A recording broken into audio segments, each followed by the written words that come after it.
የዘጠኝ ወር እርጉዝ ሆናችሁ ማለት ነው። እንደዚህ አይነት ነገር ሲፈጠር እንግዲህ አስቡት። በጣም ከባድ ነው ማለት ወደ ቤተሰቡ እንዳልመጣ መንገድ ጥሩ አይደለም ምናምን ምናምን ይባላል በዛን ሰዓት ማለት ነው። እና ወዶቼ ይሄ ማለት እኔ እንትን እንድትሉልኝ ምናምን አይደለም፣ ግን ትምህርት ይሆናችኋል ብዬ ስላሰብኩኝ ነው። ምክንያቱም አያችሁት ይሄ አሁን እንትን ነው ማለት ነው። በጣም እንትን እያልኩኝ ነው። ይሄ እነዚህ አያችኋቸው፣ ይሄ እንዳለ አዲስ ቆርቆሮ አይደለም ማለት ነው።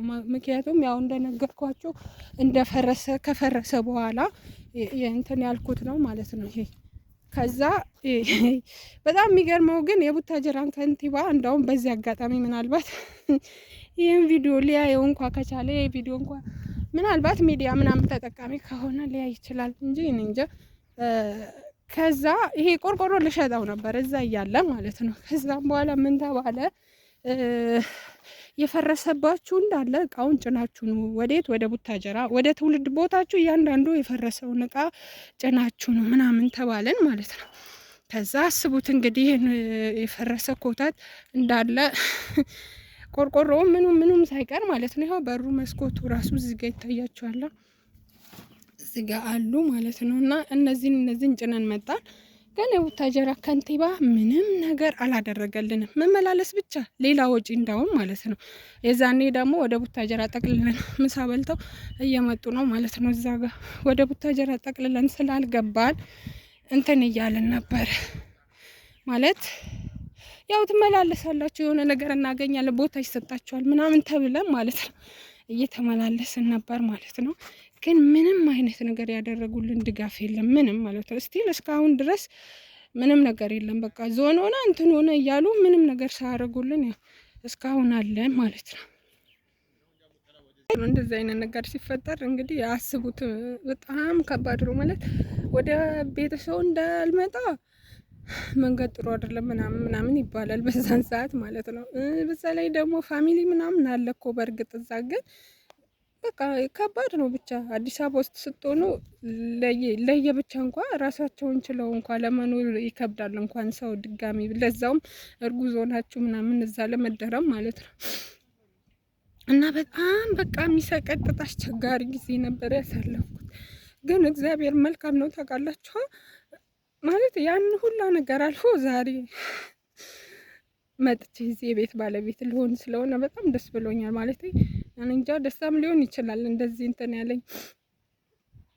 እጅግ በጣም በጣም በጣም የሚያስጠላ ጊዜ ነበር። እጅግ በጣም ማለት ነው ከምነግራችሁ በላይ በቃ እኔ እንደዚህ እንትን ብዬ በእርግጥ ይሄ ምንም ቦታ ምናምን ገዝቼ አይደለም የአባቴ እንትን ነው ማለት የአባቴ ቦታ ነው እሱ ሰጥቶን ነው ማለት ነው። ለሁላችንም ስለተሰጠን ያ ስሩ ቤት ስሩ ብሎናል። እና ይሄን አጋጣሚ ለምን እንትን አትይ ብሎ ሁሉ ነገር እንጨቱ ምንም እሱ ነው። እኔ ሚስማርና ያው የሰራተኛ ምናምን አንዳንድ ነገሮችን ብቻ ነው እንትን ያልኩት እንጂ ያው ቆርቆሮም የነበረ ነው ተመርጦ 36 ቆርቆሮ እሱም ያው ፕላስተር ማርያምን ፕላስተር ገዝቼ ፕላስተር ለጥፌዋለሁ። ምክንያቱም ነገ የተሻለ ነገር እንደማደርግ እርግጠኛ ስለሆንኩ ማለት ነው። እግዚአብሔር ሁልጊዜ የተሻለ ነገር ነው ለእኛ የሚያስበው፣ እኛ እንቸኩላለን እንጂ ማለት ነው። እና ወዶች የዛኔ ያሳለፍኩት ስቃይ ሳስብ እውነት እግዚአብሔርን እኔ እንጃ በስላሴ በጣም በቃ በጣም የሚገርም ስቃይ። እኔ ከዚህ በላይ ስቃይ አለ ብዬ ራሱ አላስብም ማለት ነው። በቃ ሰው ቤት ነው ጓደኞቼ ጋር ነበርኩኝ። ወንድሞቼ ጋር እንኳን እንዳልሄድ ትንሽ እንትን ይላል ወንድሞቼ ቤት ማለት ነው። እና በአቅራቢያ ባለ አካባቢ ነበር ማለት ጓደኞቼ ምናምን ደወልኩኝ። ያው እነሱ ጋር ነበር ያረፍኩት ማለት ነው። ግን እንደዛ ሆናችሁ እውነት ባለቤቴ ማለት ነው ሳምንት ሙሉ አንድ ልብስ ሳይቀየር ነበረ እንትን ያለው ወደዚህ ወደዛ ስንመላለስ ማለት ነው። በዛ ላይ ደግሞ አስቡ የህልም እንጀራ ለማታገኙት ነገር ቡታጀራውን 400 ብር ደርሶ መልስ 800 ብር ነው ስትሄዱ እና ቢያንስ ብቻ ደርሶ መልስ እስከ 1000 ምናምን ብር ትጨርሳላችሁ። ግን ያለ ምንም ነገር ማለት ነው። ጀማል ነው ምናምን መሰለኝ ስሙ የቡታጀራ ከንቲባ ጀማል መሰለኝ ባልሳሳት ስሙ። እና ብዙ ለፍተን ብዙ እንትን ብለን ምንም ነገር ማለት ነው ምንም እስካሁን ምንም ነገር የለም ማለት ነው። እና ውዶችዬ ግን ዛሬ ደግሞ ያን ሁላ ነገር አልፎ አያችሁ፣ ግን እግዚአብሔር ይስጥ በዚህ አጋጣሚ ማለት ነው። ይህን ቆርቆሮ ሽጭ ቢሆን የዛኔ ዛሬ ላይ እንደዚህ አይነት ሞራል ኖሮኝ ይሄ ነገርም ላላደርግ ይችል ነበር። ምክንያቱም አንድ ቆርቆሮ ዛሬ ስንት ብር ነው? በዛ ምክንያት ይሄ ነገር ግን ቆርቆሮውን ጭኜ መምጣቴም ትልቅ ነገር ነው ብዬ አሰብኩኝ። እግዚአብሔር ይስጥ እንትን ይሄ ምንድን ነው ክፈፍ ነው ምናምን የሚባለው ነገር እሱ ጭኖ እየመጣ ነው ወንድሜ። እሱን እያየሁኝ እኮ ነው። እና ወዶችዬ ያው ያልፋል፣ ለማያልፍ ነገር የለም ማለት ነው። ሁሉም ነገር ያልፋል። ማርያምን ሀዘንም ያልፋል፣ ደስታም ያልፋል። ምንም ነገር ቢደርስባችሁ በህይወታችሁ ያልፋል፣ ሁሉንም ነገር ማለት ነው። ስለዚህ ተስፋ ለመቁረጥ ነው ዋናው። እና እግዚአብሔር ይመስገን እኔ ምንም አልልም። አሁን እግዚአብሔር ይመስገን ነው የምለው። እና ውዶቼ አሁን ያው እዚህ ጋር እግዚአብሔር ይመስገን ማለት ያን ሁላ ነገር አልፎ ምንም መሬት ምንም ባልገዛ ማለት ነው። ይሄና ለራሱ ይሄ ነገር ማድረግ ለኔ ትልቅ ነገር እንደው እነዛ ያፈርሱ ሰዎች ይሄ ነገር ቢያዩት እውነት ነገር ሌላ ቀን እንደሆነ ማለት ነው። እዛ ጋር ይሄ ምንድነው ክፈፍ የሚባለው ነገር እንትን እያሉ ነው ማለት ነው፣ እያስተካከሉ ነው። እዚህ ግን ያው ስራቸውን እየሰሩ ነው ማለት ነው። ቆርቆሮ ምናምን ሊመቱ ነው ያለው ነገር እንግዲህ ይሄ ይመስላል ማለት እኔ ያ ነገር አልፌ ለዚህ ደርሳለሁ ብዬ ጭራሽ ማለት ተስፋ መቁረጥ አለ አይደለ? የሆነ ነገሮች ሲደራረቡባችሁ ተስፋ ትቆርጣላችሁ።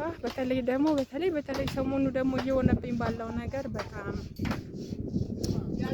ይሄ ነገር ራሱ እንዳላረግ ወደ ኋላ እያደረገኝ ነበር ማለት ነው። ግን ይሄም አልፎ እግዚአብሔር ይመስገን ይሄ ነገር እንደሚሆን ይሄ እንደምሰራ ምናምን ያውቅ ነበር የዛኔ ስታገት ማለት ነው። ግን ያ ሁላ ሆኖ እንኳ ምንም አይነት ርህራሄ ሳይኖረው ነበር እንትን ያለው። ግን ያው እግዚአብሔር ይመስገን እኔ ካሰብኩት ነገር ወደ ኋላ አላልኩኝም።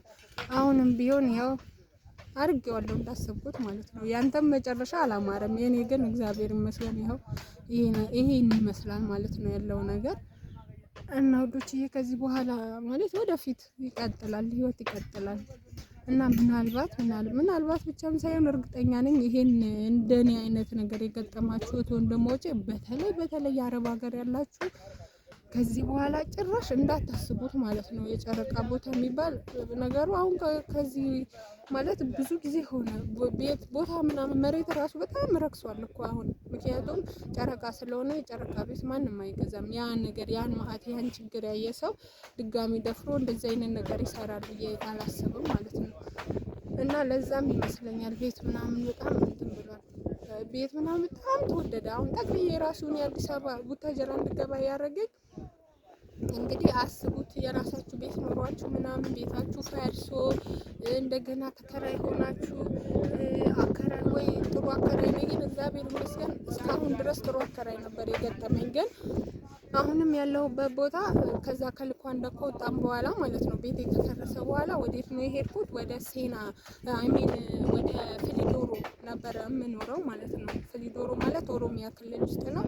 ከዛ ደግሞ ድጋሚ ሌላ ጭንቀት ሰው ቤት ሆናችሁ ጭንቀት፣ ምክንያቱም ይፈርሳል ተባለ። ያለንበት ቦታ ሊፈርስ ነው፣ በየቀኑ ሊፈርስ ነው።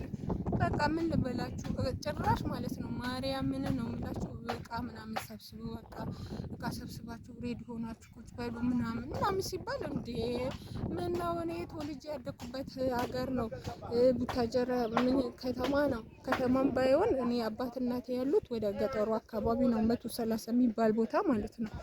ከተማ ውስጥም ቤት አለን እንዴ ሁላ ቻንስ እያለኝ ለምንድን ነው እዚህ ጭራሽ ደግሞ የራሴን ስቃይ እንትን ብዬ ድጋሚ ሰው ቤት ውስጥ ሆኜ ለምንድን ነው የምሰቃየው ብዬ ቀጥታ በቃ ወስኜ ባለቤቴ የአዲስ አበባ ልጅ ነው። ምንም ስለዚህ ስለ ገጠር ስለ ቡታጀራ ለበዓል ምናምን መልስ መጥተናል። ከዛ ለበዓል ምናምን ይመጣል ምናምን ከዚህ የተረፈ ምንም ያውቀው ጉዳይ የለም ማለት ነው። ስራ እንኳን ስራ ቢባል እዚህ ምንም እንትን ብሎት የሚሰራ ስራ የለም።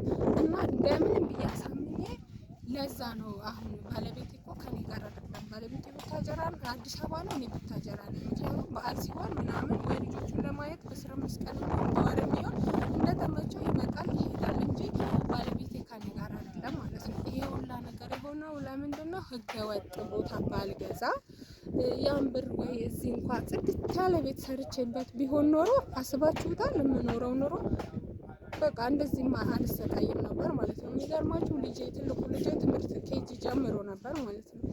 እሱ ራሱ አስትቼ ነው ማለት አቋርጦ ነው እዚህ የመጣው። አሁን እዚህ ስንመጣ ትምህርቱን ሁላ አቋርጦ ነው የመጣው። ይሄ ሁላ ነገር ምንድነው የሆነው? መጀመሪያ በደንብ ባስብ የጨረቃ ቤት ባልገዛ ይሄ ሁላ ነገር አይፈጠርም ነበር። የልጅን ትምህርት ቤት እንትን አይልም ነበር ማለት ነው። ግን የሆነ ሆኖ እግዚአብሔር መልካም ነው። እግዚአብሔር ያሰበው ነገር እሱ የተሻለ ነገር አስቦልኝም ሊሆን ይችላል። እዚህ በመምጣቴ ደስተኛ ነኝ ማለት ከባለቤት ጋር ተለያይቼ መኖሬ ቢከብደኝም ማለት ይደብራል፣ በጣም ያስጠላል ብቻችሁ ስትሆኑ ማለት ነው። የልጆች ጥያቄ አለ በዛ ላይ አባታችን ለምን ከኛ ጋር አይሆንም፣ አባታችን ለምን አይመጣም ምናምን፣ እያንዳንዱ ነገር በጣም ይደብራል። ግን ደግሞ ለመልካም ነው፣ ያው የተሻለ ነገር ለማሰብ የተሻለ ነገር ለማድረግ ነው ይሄ ሁላ የሆነው በሚለው ያን ተስፋ እያደረግን እኖራለሁ ማለት ነው።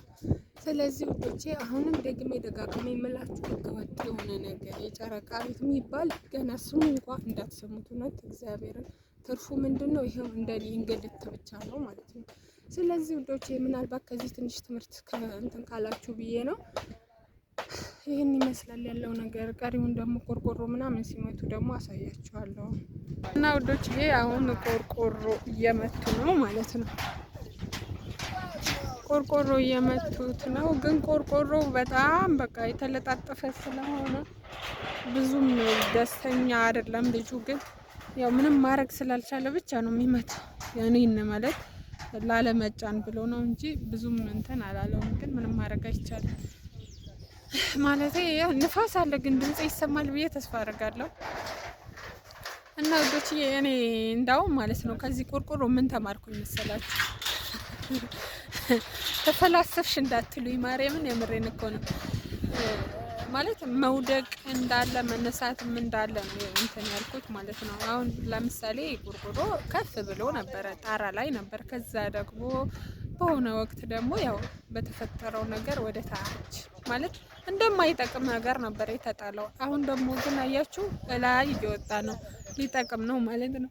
ስለዚህ ዋናው ተስፋ ለመቁረጥ ነው። ተስፋ ካልቆረጥን ያው ብዙ ነገር እንትን ይላል። እኔ ይሄ አሁን ለጊዜያዊ ነገር እንጂ ማለት ጊዜያዊ ለምሳሌ አሁን እኔ ቡታጀራ ውስጥ እየተከራየው ከምኖር ለምን በዚህ ቆርቆሮ ምናምን ብሎ ሰው ሁላ ይሆናል አይደለ ፑሽ ያደርገኝ ነው እንጂ ጭራሽ አላሰብኩትም ነበር። ግን እውነታቸው ነው። አሁን ደግሞ ዝም ብዬ ሳስበው እንዴ ለምን አልኩኝ። አሁን ደግሞ ጭራሽ ደግሞ እንዲህ ፕሮሰሱ ተጀምሮ ምናምን ነገር ሲሰራ ደግሞ አረ እንኳን እንዲሆን አልኩኝ። ግን አሁን ደግሞ እንደዚህ ቆርቆሮ አስሬ ሲጥሉት ሲያነሱት ማለት ለመምረጥ ሲቸገሩ ደግሞ ማርያምን በጣም ደበረኝ። ማለት የሆነ ምንድነው እንዴት ይበላችሁ ብቻ ተረዱኛላችሁ ብዬ ተስፋ አደርጋለሁ። ይደብራል ማለት የሆነ እንትን የሚል ፓርት አለ ማለት አለመቻሌ ብቻ ሳይሆን ማለት እግዚአብሔር ይመስገን ይሄን ማድረጌ ትልቅ ነገር ነው። ግን በቃ እንትን አለኝ ደበረኝ። ታውቃላችሁ ቆርቆሮ ማርያምን በጣም እንትን እያሉት ነው እያነሱት እየጣሉት ምናምን እንትን የሚሉት ማለት ነው። እና ምንም ማድረግ አይቻልም። የሆነው ይሆናል እንትን ይበሉት እንጂ እና ውዶቼ መቼም ተስፋ ለመቁረጥ ነው። አሁን ከዚህ ትልቁ ነገር እንትን ያልኩት ተስፋ ለመቁረጥ ማለት የዛኔም የቡታጀራ ከንቲባ እንዳልኳችሁ እቃችሁን እንዳለ ጭናችሁ ማለት የፈረሰው እንደ ኤግዚቢት ነው ምስክር ብዙ ሰው የዛኔ ደግሞ የኛ ህዝብ እኮ አበሾች እኮ ችግር አለብን ማለት የፈረሰባቸው ያልፈረሰባቸው ምዝገባ ተመዝገቡና እዚህ በየሀገራችሁ በየትውልድ ቦታችሁ መንግስት ቦታ ይሰጣችኋል ነበር የተባለው። የዛኔ እንደሰማችሁት ከሆነ ሚዲያ ላይም ተብሎ ነበረ። እና ያ ነገር ስለየ ነው መሰለኝ ከአንድ ቤት 4-5 ሰው ፈረሰብኝ ብሎ እያስመዘገበ ምናምን እንትን ሲሉ እንዲህ ሳይሆን እቃው ጭናችሁ ነው ተባለና እቃው ጭነን መተን ማርያምን በጣም ነው ቡታጀራ ማርያም ጀርባ ነው። ሁሉም ወደ ስንት ህዝብ ነው ስንት ነበርን እዛ ቡታጀራ ማርያም ጀርባ ነው እቃው እንትን ያለው የነበረው መጀመሪያ ያሳረፍ ነው ማለት ነው። ከዛም በኋላ ግን ምንም መፍትሄ አልተሰጠንም። ያው ምዝገባ ምናምን ዝም ብሎ እንትን አሉ። ከዛም በኋላ ግን ምንም የተሰጠን ነገር የለም። እና ይሄ ቆርቆሮ ወደዚህ ወደ ቤት ወደ አባቴ ቤት ጭኜ የመጣሁት ከዛም በኋላ ነው። ምክንያቱም እዛ ቁጭ ብሎ ምንም መመላለስ ምናምን እንጂ ምንም የተሰጠን ነገር ስለሌለ ለምን ይሄ ነገር ከሚባክል ለምን ለአጥር እንኳን ቢሆን የሚል ነገር ይዤ ነበር። ምክንያቱም ከዛ ከአዲስ አበባ እዚህ ድረስ እቃ ለማጓጓዝ እንግዲህ እንዲህ ነው አላችሁ። አይገርምም? ይሄ ስሜት እኔ በቃ የተውኩት የተረሳኝ ነገር መስሎኝ ነበረ። እንደዚህ አይነት ስሜት ድጋሚ ይሰማኛል ብዬ አላሰብኩም። ግን እንደምንም ውስጤ በጣም ብዙ ነገር እንትን እያለኝ ነው። ግን የሆነ አለ አይደለ ዋጥ አድርጌው ነው። ለዛ ነው 10 የምተነፍሰው ማለት ነው። ስላልወጣልኝ ማለት አሁን ባለሁበት ሁኔታ ባለቅስ ምን ብል ብላ እንትን ይለኝ ነበር። ግን ይሁን እግዚአብሔር መልካም ነው፣ ለመልካም ነው ሁሉም ነገር የሚሆነው ለመልካም ነው። እኔ በእግዚአብሔር ነው እንትን እምለው ማለት ነው። ለዛ ነው እና ከዛም በኋላ ነው ላጥርም ቢሆን ብዬ ነበር ወደዚህ የመጣሁት። ግን አሁን እንዳልኳችሁ ብዙ ሰዎች ለምን ይሄ እያለሽ ለምን ቤት ተከራይተሽ እንትን ያለሽ ምናምን ሲሉኝ ነበረ ይሄ ጀመርኩት። ግን አሁን ደግሞ ማለት እስካሁን ድረስ በሞራል ነበር እንትን እያልኩት የነበረ። አሁን ግን ይሄ ቆርቆሮ እንደዚህ ሲሆን ደግሞ ማርያምን በጣም ነው የሆነ በጣም የሚያስጠላ ስሜት ተሰማኝ ማለት ባልጀመርኩት ለምን ብዬ ማሰብኩ። እንደገና ደግሞ አይ ለምን ቢሆንስ ምናምን የሆነ የተደበላለቀ ነገር። ግን የሆነው ሆኖ ይሁን ብቻ እውነትም እንደተባለው እዛ 4500 ብር ነው የምከፍለው አሁን ያለው ግቢ ማለት ነው። ዲያስፖራ ሰፈር ነው። ያ በየወሩ እንደዛ እንትን የምለው ቢያንስ አሁን ይሄ ክረምት እስኪያልቅ ድረስ ይሄ ነገር ብጨርስላት ለልጄ ለትምህርት ቤት ይሆናል ያ ብዬም አስቤ ነው። እና ይሁን ብቻ ውዶችዬ፣ ብዙ ለፈለፍኩ ብዙ ነገር አወራውኝ ማለት ግን እኔ አሁንም ደጋግሜ ነው የምላችሁ እግዚአብሔርን በተለይ አረብ ሀገር ያላችሁ እህቶቼ የማዳም ቅመሞችዬ እንዳትሸወዱ ማለት በቃ ጭራሽ የትም ቦታ ቢሆን ማለት እዚህም ቢሆን እዚህ እኛ ጋር ራሱ አሁን ተጀምሯል ቡታጀራ ምናምን አሁን የዲያስፖራ ሰፈር የምላችሁ በጣም ሲያፈርሱ ነበር የዛኔ ራሱ ማለት ነው።